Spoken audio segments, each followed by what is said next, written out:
The car engine ticked in the silence as Emma turned the key one last time, watching the dashboard lights fade to black.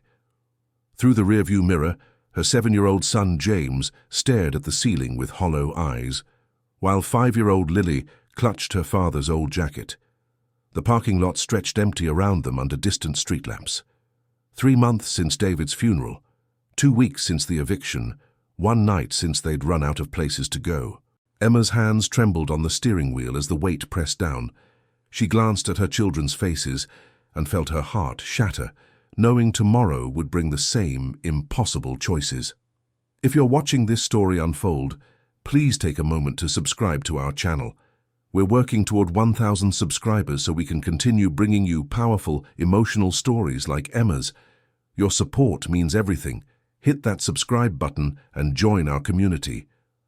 The dashboard clock glowed 11:47 p.m. when Emma finally allowed herself to breathe. She had chosen this spot carefully, a corner of a grocery store parking lot where security cameras didn't quite reach, far enough from the entrance that employees wouldn't notice, close enough to the main road that she could leave quickly if needed. The art of invisible survival required constant calculation. James sat rigid in the passenger seat, his small hands folded in his lap with unnatural stillness. He'd stopped asking questions 2 days ago, and that silence frightened Emma more than any tantrum could. 7 years old, and already he carried the weight of understanding that some questions had no good answers. She watched him stare through the windshield at nothing, his jaw set in a way that reminded her painfully of David. In the back seat, Lily had finally surrendered to sleep, curled into a ball with her father's jacket wrapped around her shoulders. The jacket still carried David's scent, cedar and coffee, though it was fading now, just like everything else. Emma's throat tightened as she watched her daughter's chest rise and fall, each breath a small miracle in this nightmare. The temperature outside had dropped to 45 degrees, and Emma could feel the cold seeping through the car's thin metal shell. She'd positioned them under a street lamp, not for the light, but because the bulb generated just enough heat to make a difference. Small victories, she told herself. Her stomach growled, a hollow ache she'd grown accustomed to ignoring. The last meal she'd eaten was yesterday morning, a granola bar split 3 ways. The children had finished their portions at dinner, sharing a can of soup she'd heated on a camp stove in the park restroom. They'd eaten every drop while she pretended she wasn't hungry. Emma pulled her thin jacket tighter and let her head fall back against the headrest. 3 months. It had been 3 months since the heart attack had stolen David from them without warning. One moment, he was coaching James's soccer team, laughing in the autumn sunshine. The next, he was gone, leaving behind medical bills that devoured their savings and a life insurance policy the company refused to honor, because of some technicality buried in fine print. She'd fought them, spent hours on hold, filed appeals, begged lawyers who couldn't take her case without retainer fees. She'd worked double shifts at the diner, then triple shifts, barely sleeping between her job and caring for 2 grieving children. But it wasn't enough. The eviction notice came on a Tuesday morning, delivered by a sheriff who wouldn't meet her eyes. A car passed by, its headlights sweeping across their windshield, and Emma instinctively ducked lower in her seat, heart hammering. The vehicle continued past without slowing, but the fear lingered. Every sound felt like a threat now, every approaching footstep, every police siren, every security guard making rounds. They were trespassing simply by existing. James shifted beside her, and she realized he wasn't sleeping. "Mum." His voice was barely a whisper. "Yes, baby. Is Daddy watching us?" The question pierced her chest like broken glass. Emma reached over and took his small hand in hers, feeling how cold his fingers were. "I think he is," she said, fighting to keep her voice steady. "I think he's watching, and he's so proud of how brave you're being." "I don't feel brave," James's voice cracked. "I feel scared." "Being brave doesn't mean you're not scared, sweetheart. It means you keep going even when you are." She squeezed his hand. "And you are the bravest boy I know." He was quiet for a long moment, then asked the question she'd been dreading. "Are we going to be okay?" Emma looked at her son's face, so young, so full of trust despite everything, and felt something fierce ignite in her chest. Not hope exactly, but something harder. Determination. rage at the injustice of it all, refusal to let this destroy them. "Yes," she said, and this time her voice didn't waver. "We are going to be okay. I promise you, James, this isn't forever." She said the words with such conviction that for a moment she almost believed them herself, almost believed that tomorrow would bring something different than another day of hiding, another round of applying for jobs that required addresses she didn't have, another night of choosing which child got the warmer blanket. James nodded slowly and closed his eyes. Within minutes his breathing deepened into sleep, his hand still holding hers.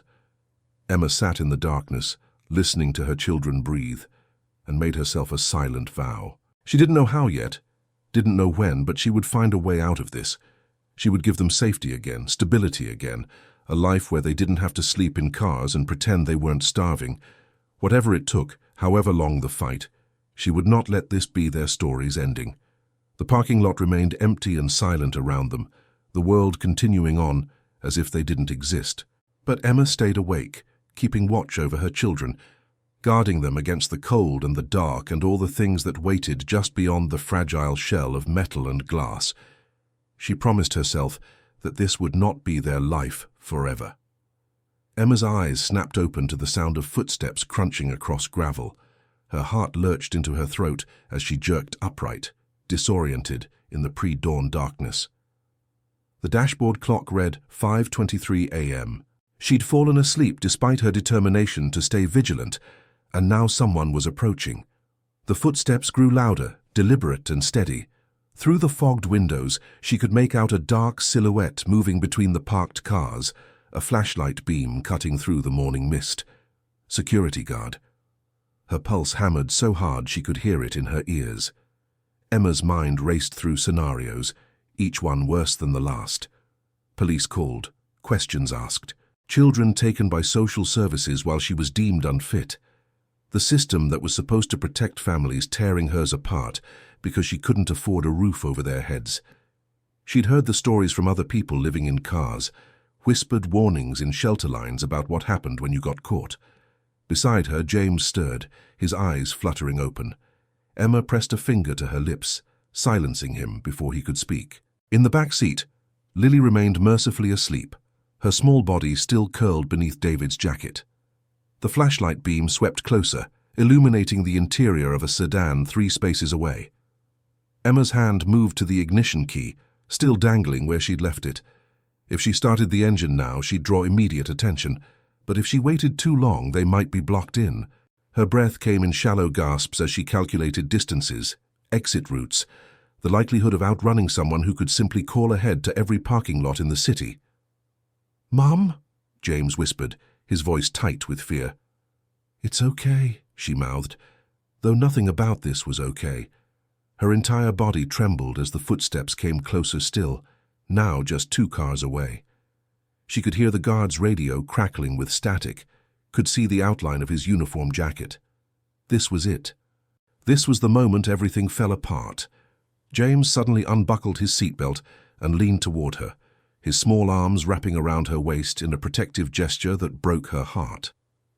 7 years old, and he was trying to shield her from danger, trying to be the man of the family because his father was gone. The unfairness of it made Emma want to scream. The flashlight beam hit their windshield. Emma froze, holding James against her, both of them barely breathing. The light lingered on the glass, and she could feel the guard's eyes examining the car, noting the blankets in the back seat, the bags of belongings, all the telltale signs of people who had nowhere else to go. Seconds stretched into eternities. Her muscles locked with tension, waiting for the knock on the window, the command to step out of the vehicle, the beginning of the end. Then, something unexpected happened. The flashlight beam moved away. The guard's footsteps continued past their car, heading toward the far end of the parking lot. Emma didn't move, didn't dare believe they'd been spared. She listened to the sound of his boots growing fainter, the crackle of his radio fading into the distance. Only when she heard a car door slam somewhere far away did she finally allow herself to exhale. "Is he gone?" James whispered against her shoulder. "I think so." Emma's voice shook. She held her son tighter, feeling the rapid flutter of his heartbeat against her ribs. "You're okay, we're okay." But they weren't okay. The near miss had stripped away whatever thin illusion of safety she'd been clinging to. They were exposed, vulnerable, one observant security guard away from disaster. She couldn't keep doing this, parking in lots, hoping no one noticed, playing a nightly game of hide and seek where the stakes were her children's welfare. As pale light began to creep across the sky, Emma gently released James and looked around the parking lot. Early morning delivery trucks were starting to arrive at the grocery store, workers beginning their shifts. Soon this place would be busy, full of people going about their normal lives. People with homes to return to, people who belonged. She and her children didn't belong anywhere anymore. "We should go," she said quietly, reaching for the ignition. Her hand still trembled so badly she could barely grip the key. "Where?" James asked, and the simple question carried the weight of their impossible reality. Emma didn't have an answer. She'd been driving in circles for 2 weeks, moving from parking lot to parking lot, park to park. Always one step ahead of being noticed, but never finding anywhere they could actually stay. The shelters were full, the waiting lists months long. The few family members she'd reached out to had their own problems, nothing left to offer. She started the engine, and the sound felt impossibly loud in the quiet morning. In the back seat, Lily stirred but didn't wake. Emma was grateful for that small mercy, one less frightened face to reassure, one less child to explain to, that their mother had no idea what to do next. As she began to back out of the parking space, movement caught her eye. A figure stood near the edge of the lot, partially obscured by morning shadows. Not the security guard, this person was different, taller, wearing a dark jacket and watching their car with unmistakable intention. Emma's foot hovered over the gas pedal, every instinct screaming at her to drive away. But something made her pause. The figure didn't move aggressively, didn't reach for a phone or radio. Instead, he simply stood there, his posture somehow conveying patience, as if he'd been waiting for them specifically. The man took a step forward into better light, and Emma could see his face clearly now, weathered but kind, his eyes holding something she couldn't quite identify. He raised one hand in a gentle, non-threatening gesture, and then did something completely unexpected. He held up a paper bag, the kind from a fast food restaurant, still steaming in the cold morning air. Emma's breath caught. Her rational mind told her to leave, that strangers offering help were dangerous, that this could be a trap. But her exhausted, desperate heart noticed other details. The careful distance he maintained, the sadness in his expression, the way he seemed to understand exactly what he was looking at. The man took another slow step forward and pointed toward the bag, then toward them, his meaning clear. James had noticed him too now. "Mom, who is that?" "I don't know," Emma whispered, her hands gripping the steering wheel. The stranger set the bag down on the ground, took 3 steps backward, and raised both hands to show they were empty. Then he simply waited. Who was he? And why did his presence feel less like a threat and more like an answer to a prayer she'd been too afraid to speak out loud? Emma sat frozen behind the wheel, her mind racing through impossible calculations. The stranger remained at a careful distance, the paper bag still resting on the pavement between them, like a peace offering. Steam rose from it in wispy curls, carrying the scent of coffee and breakfast sandwiches that made her empty stomach clench with desperate hunger. James pressed closer to her side, his small hand gripping her arm. In the back seat, Lily began to stir, making soft sounds that meant she'd wake soon, asking questions Emma didn't know how to answer. The man took one slow step forward, then stopped. He pointed to himself, then placed his hand over his heart in a gesture that seemed to say, "Trust me." His face held no threat, no judgment, only a profound sadness that Emma recognized because she saw it in her own reflection every morning. "What should we do?" James whispered. Emma's throat tightened. Everything she'd learned about stranger danger screamed at her to drive away. But she'd been driving for 2 weeks, and it had gotten them nowhere except more lost, more desperate, more invisible. The rational part of her brain noted details, the man's age, probably mid-50s, the way he maintained respectful distance, how he'd positioned himself where she could easily escape if needed. Before she could decide, the stranger did something unexpected. He reached into his jacket pocket slowly, giving her time to see each movement, and pulled out a photograph. He held it up, angled toward their windshield so she could see it clearly even from inside the car. Emma's breath stopped. The photograph showed two men standing together, arms around each other's shoulders, smiling at the camera. One of them was the stranger, younger in the picture, his hair not yet gray.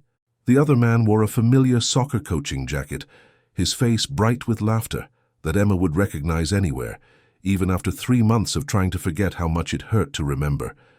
David, her husband, her David, alive in that frozen moment, grinning at someone Emma had never met, never even heard him mention. The photograph trembled in the stranger's hand as he held it steady, letting her absorb the impossible reality of what she was seeing. "Mom?" James had seen it too now, his voice breaking. Is that Dad?" Emma couldn't speak. Her hands shook on the steering wheel as 1,000 questions collided in her mind. Who was this man? How did he know David? Why had David never mentioned him? And most importantly, what did he want from her now? We know this story is pulling at your heartstrings. If you're feeling the emotion of Emma's journey, please subscribe to our channel. We're building a community of people who believe in hope, resilience, and the power of kindness. Hit that subscribe button so we can continue sharing stories that matter.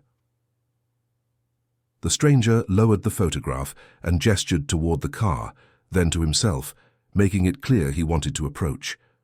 Emma's pulse thundered in her ears. Every instinct warred inside her, fear against curiosity, suspicion against the undeniable proof that this man had known her husband. She looked at James, at his wide eyes full of confusion and desperate hope. She glanced back at Lily, now sitting up and rubbing her eyes sleepily. Then she looked at the paper bag on the ground, still steaming with food her children needed, offered by someone who somehow carried a piece of David with him. Emma made a decision that felt both reckless and inevitable. She unlocked the car door. The soft click seemed impossibly loud in the morning silence. The stranger's expression shifted, relief mixed with something deeper, something that looked almost like gratitude. He took 3 careful steps forward, stopping just outside her window, and lowered himself slightly so they were at eye level. Up close, Emma could see the weathered lines around his eyes, the gray stubble on his jaw, and something else. Guilt etched so deeply into his features it seemed permanent. "Emma," he said quietly, and hearing her name from his lips sent a chill down her spine. "My name is Michael.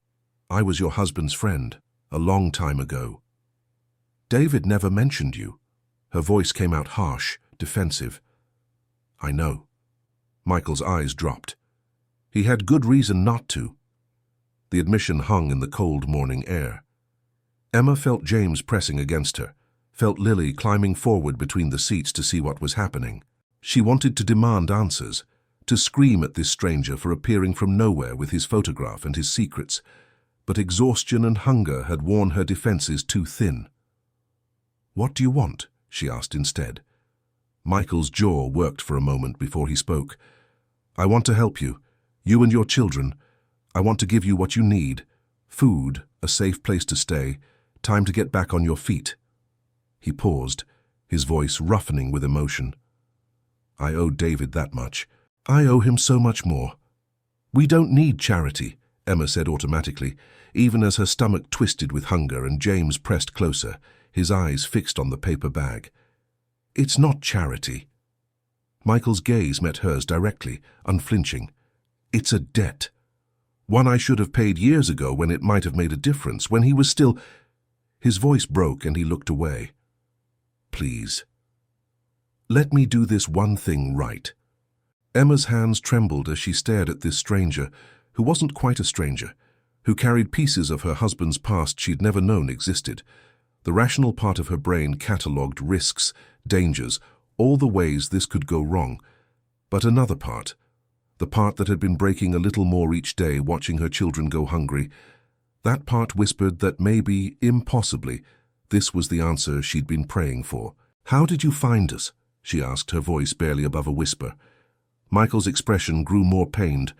"I've been looking for you since I heard about David's death. When I learned what happened with the insurance company, what they did to you and your family, He stopped, his hands clenching at his sides. "I've been searching parking lots, shelters, anywhere I thought you might be. Every morning for 2 weeks." The specificity struck Emma like a physical blow. 2 weeks. The exact amount of time they'd been homeless.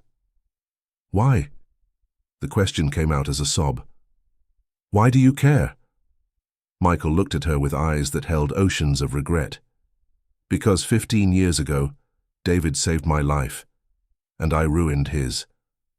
The warmth from the paper bag hit Emma's face the moment she cracked the window open, carrying the scent of fresh coffee, eggs, and toasted bread that made her stomach tighten painfully. Michael bent carefully, keeping his movements slow, and set the bag on the hood of the car instead of trying to hand it directly to her. He stepped back again, palms open, giving her space and control in a world that had taken almost everything else from her. "You can lock the doors," he said softly. "You don't have to open them, just let them eat." Emma hesitated for a heartbeat, then reached for the bag through the narrow opening. The cardboard was hot against her fingers. Her hands shook, but she passed it straight to James and Lily rather than taking anything for herself. The children didn't wait for permission. They tore into the wrappers with an urgency that broke her heart, stuffing warm bites into their mouths like they were afraid it would vanish if they didn't eat fast enough. For a moment, the only sounds were chewing and soft sighs of relief. Emma watched them, her eyes burning, her own hunger a dull roar she pushed aside. Seeing them fed filled her more than any meal could. "You should eat too," Michael said quietly. "I'm fine," she replied automatically. His gaze dropped to the steering wheel, then back to her face. "You're not fine, but I understand why you'd say it. When you're ready, there's a sandwich for you too." She didn't answer. Instead, she focused on the small, ordinary details. The way Lily's fingers clutched the wrapper, the smear of cheese on James's chin, the steam curling up in the cold air. The scene felt almost surreal, like a snapshot from a life she used to have. Quick breakfast before school, David kissing her forehead as he rushed out the door, laughter over spilled orange juice. "Why now?" Emma finally asked. "Why show up now when everything is already like this?" Michael exhaled slowly, a sound full of years of regret. "Because I waited too long to do the right thing, and I can't undo that. But I can show up now, when it still matters for you and the kids." He reached into his jacket again, moving deliberately, and pulled out a set of keys attached to a worn leather keychain. He didn't hold them out to her. Instead, he kept them at his side, as if even the sight of them might be too much too soon. "There's a small place not far from here," he said. "It's not fancy. 1 bedroom, old furniture, creaky floors, but it's warm, it's safe, and it's empty, waiting for someone who needs it more than I do." Emma's chest tightened. The words place and safe hit her like waves. Too big, too hopeful, too dangerous to trust. A place meant walls, a door that locked from the inside, somewhere to rest without listening for footsteps and flashlights. It also meant risk, dependence, the possibility that it could be ripped away again. "I don't even know you," she whispered. "You're right," he said immediately. "You don't. And you have every reason not to trust me. That's why I'm not asking you to decide right now. All I'm asking is that you let me explain. If you still want to drive away afterward, I won't follow. I won't bother you again." He stepped back farther from the car, leaning against a nearby light pole, putting physical distance between them while keeping his voice calm and steady. The early morning traffic began to hum faintly beyond the parking lot, the city waking up as if nothing extraordinary was happening in this forgotten corner. "Tell me," Emma said, surprising herself with how quickly the words left her mouth. Michael nodded once, slowly, as if he'd been bracing for this moment for years. "David and I met in college," he began. "We were roommates, best friends. He was always the one who took care of everyone else, studying with people who were failing, driving classmates home when they'd had too much to drink, giving away the last of his food money because someone else needed it more." Emma pictured a younger version of her husband, the same man who used to fix neighbors' broken fences on weekends and stay late after work to help co-workers who were behind. The story fit too well. "Back then," Michael continued, "I wasn't someone you would have liked. I drank too much. I gambled too much. I owed people money I couldn't pay back. I kept thinking I could fix it with one big win, one lucky break. He paused, his eyes clouding with memory. One night, it got bad. I made some very stupid choices. I got myself into a situation I couldn't get out of, and the people I owed weren't the kind of people who accepted apologies. Emma swallowed hard, her grip on the steering wheel tightening. She could fill in the blanks easily enough. They came after me, he said, cornered me outside a bar. I called David, not because I wanted him involved, but because when I was in trouble, he was the only person I ever thought to call. Michael's jaw clenched, his voice roughening. He showed up. Of course he did. He didn't even hesitate. He stepped between me and the men who wanted to hurt me. And somehow, he talked them down, talked them into walking away. But there was a condition. They wanted their money, all of it, right then. He looked straight at Emma, the weight of what came next clear before he said it. I didn't have it. David did. Savings he'd been putting aside for years. Money he'd planned to use for something important. He gave it up, every cent, to clear my debt. Emma's chest ached. She thought of their early years together, the way David had brushed off questions about why they had to start from scratch financially when he was so careful with money. He'd always said long story and changed the subject. She'd trusted that if it mattered, he'd tell her someday. He never asked for it back, Michael said. I promised I'd repay him. I promised I'd fix it, but I didn't. I ran. I told myself I'd get my life together first, then make it right. Years went by. I got clean. I built a small business. And every year I told myself, this is the year I find David. He spread his hands, empty palms facing her. But I waited too long. When I finally started tracking him down, I found his obituary instead.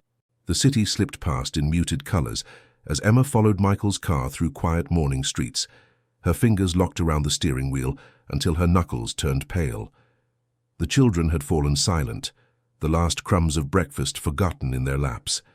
Every turn he took felt like a step deeper into a story she hadn't known she was living, one that had started long before she met David. They left the busy avenue and turned into a quieter neighborhood.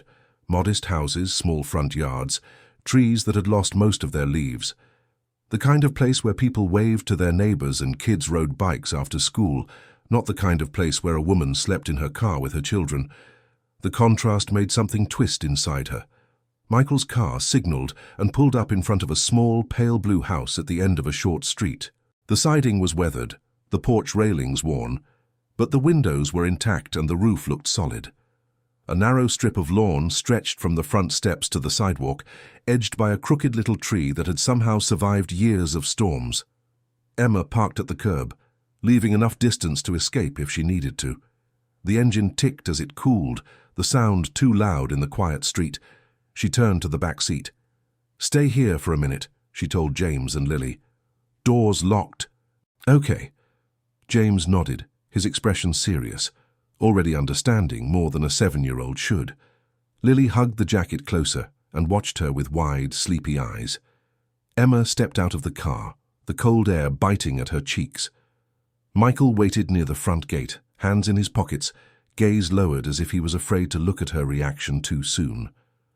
Up close, the house smelled faintly of damp leaves and distant laundry soap, the kind of scent that carried echoes of ordinary life.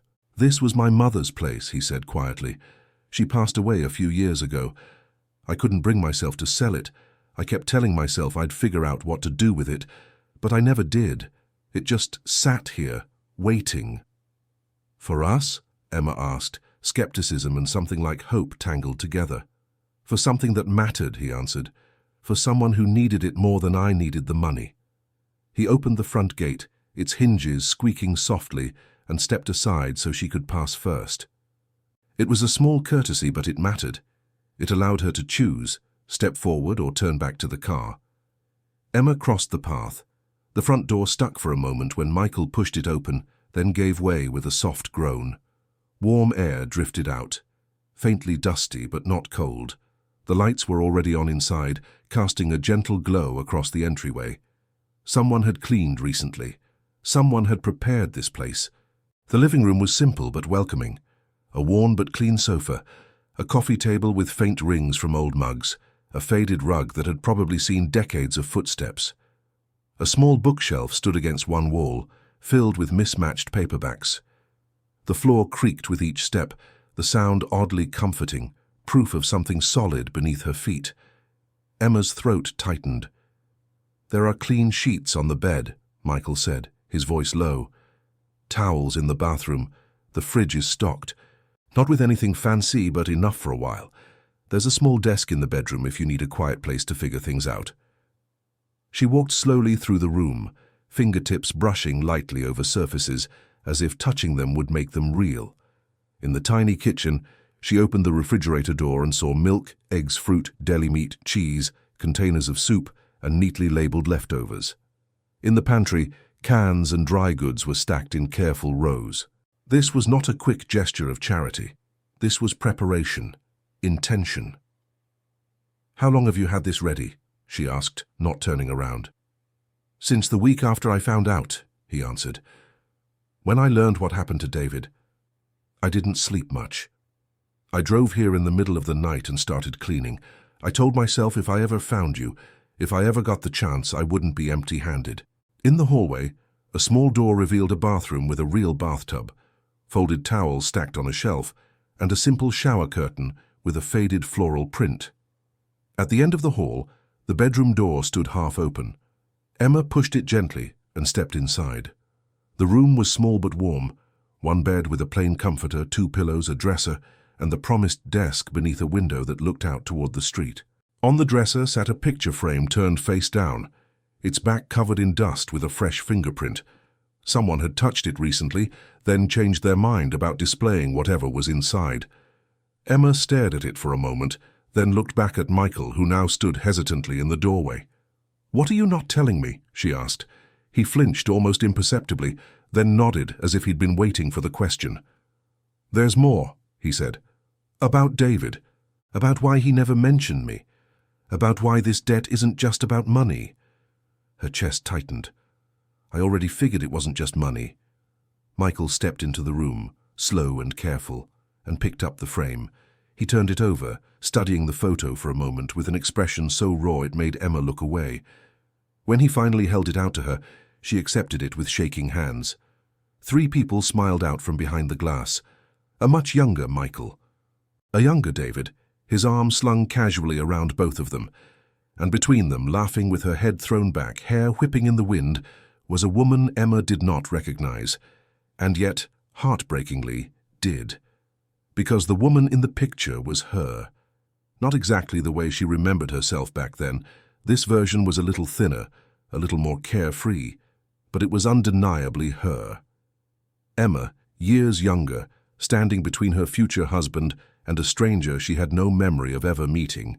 Her fingers tightened on the frame. "I don't understand," she said. "I don't remember this." "You wouldn't," Michael said softly. "It was taken the night we met. The first night you and David saw each other." The words hung between them like a revelation that changed everything she thought she knew about her own past. She searched the memory, reaching back to that crowded restaurant where a friend had dragged her out after a long week. The music, the noise, the way David had caught her eye from across the room. She remembered his smile, the way he'd seemed both shy and confident at once. She remembered their first conversation, the way time had blurred around them. She did not remember Michael. "You were there," she whispered. "I was." His voice was barely audible. "I brought him there. I'd been telling him for weeks he worked too hard, that he needed a night out. I didn't know that night would change his life. I didn't know it would change yours." He let out a shaky breath. "I took that picture," he said. "I was the one who told him to stand next to you, who said you two look good together. I didn't know that a few months later I would be the reason he had to start over from nothing. I didn't know that the debt I created would haunt him, and you, for the rest of his life." Emma sank slowly onto the edge of the bed, the photograph resting in her lap. The room seemed to tilt slightly, as if the ground beneath her had shifted and she was only just realizing it. "He never said," she murmured. "He never said he knew you from before. He never said we'd met at the same time." "I asked him not to," Michael said. After what happened with the money, after he bailed me out, he was furious. Not about losing the savings, that was bad, but that's not what hurt him most. What hurt him was realizing he'd introduced me into his new life, into his new future with you, and that I was a risk, a crack in the foundation. He didn't want you to ever have to wonder if I'd show up again and bring trouble with me.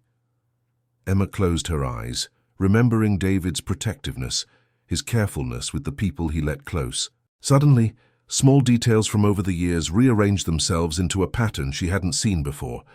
Questions he'd avoided, stories he'd edited, the way he sometimes looked at her with a shadow in his eyes when he thought she wasn't looking. "So he cut you off," she said. "He tried," Michael replied. "And he was right to. I didn't deserve to be in his life after what I did. But I kept trying to reach out. Messages, letters, emails. I wanted to pay him back. I wanted to show him I'd changed. He never answered."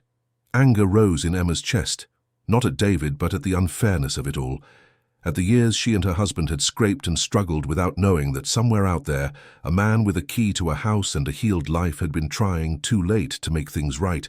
"So what changed?" she asked. "Why now? Why find us after he's gone?" Michael leaned against the doorframe, weariness carved into every line of his face. "Because when I saw his obituary," he said, "I realized something I should have understood a long time ago. I wasn't just in debt to him.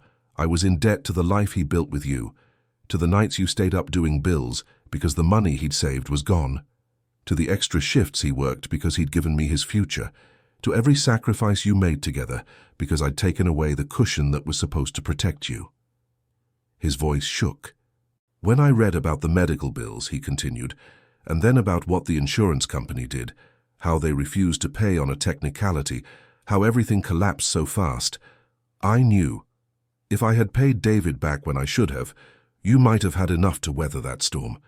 Maybe you wouldn't have lost the house. Maybe you wouldn't have ended up in that car." The weight of his words pressed down on her like a physical force. Research shows that families recovering from trauma need both emotional support and practical assistance to heal, and Michael was offering both in a way that felt overwhelming and necessary at once. "My children," she said at last, her voice raw. "What do you feel you owe them?" Michael's eyes softened. "Everything I can give," he said simply. "Because David saved my life, so he could build that family with you. And I squandered the chance to honor that for years. I can't fix the past, but I can make sure James and Lily never sleep in a car again. I can make sure they have food, school supplies, clothes that fit. I can help you get the space and time to rebuild, on your own terms." Emma stood, the photograph still in her grip, and walked to the window. Outside, the street looked peaceful, ordinary. A world where children played and parents went to work, and life continued with a rhythm she'd almost forgotten existed. "Bring them inside," Michael said softly behind her. "Let them see the beds. Let them feel what a door that locks from the inside feels like again. You don't have to forgive me. You don't have to trust me with anything more than this house, but at least let them have one night where they fall asleep without wondering who might knock on the window." Emma turned to face him. "You will not make promises to them that you can't keep," she said, her voice steadying. "You will not disappear without explaining it to them. And you will not try to buy your way into this family." "I won't," he said. "I'll earn whatever place you decide, not with money, with consistency." She nodded once, then walked past him, down the hallway, through the living room, and out onto the porch. At the curb, two small faces watched her from behind the fogged car windows. Emma raised a hand and motioned them forward. "This story has taken you through Emma's darkest moments and shown you that even when life feels impossible, hope can find a way." If these 6 chapters have moved you, please subscribe to our channel. Your support helps us reach 1,000 subscribers and continue bringing stories of resilience, courage, and the unexpected ways love shows up when we need it most. Subscribe now and be part of this community. James and Lily scrambled out of the car, their small feet padding across the pavement. Emma knelt and opened her arms, and they rushed into her embrace. For a moment, the 3 of them stood there on the sidewalk, holding each other in the pale morning light. Then Emma stood, took each child by the hand and walked them toward the house, toward warm beds and locked doors and meals that would fill their bellies, toward a future that was still uncertain, still scarred by injustice and loss, but no longer defined solely by fear. As they crossed the threshold together, Emma understood something profound. Healing wasn't about forgetting what they'd been through or pretending the pain hadn't happened. Studies show that family resilience after trauma comes from acknowledging the hurt while actively building new sources of safety and connection. It was about taking each day as it came, accepting help when it was offered, and believing that tomorrow might bring something better than yesterday. Behind them, Michael stood on the porch, watching them enter the home he'd prepared. He didn't follow. He simply nodded once, a silent promise kept, and turned to leave. Emma closed the door gently and locked it. The sound echoed through the quiet house, a sound of protection, of boundaries, of safety reclaimed. James and Lily ran ahead, their voices rising with excitement as they explored. Emma followed slowly, listening to their laughter, feeling the warmth of the house wrap around her like a long-lost embrace. She didn't know what tomorrow would bring. But tonight, her children would sleep in real beds. Tonight, she could rest without fear, and that, for now, was enough.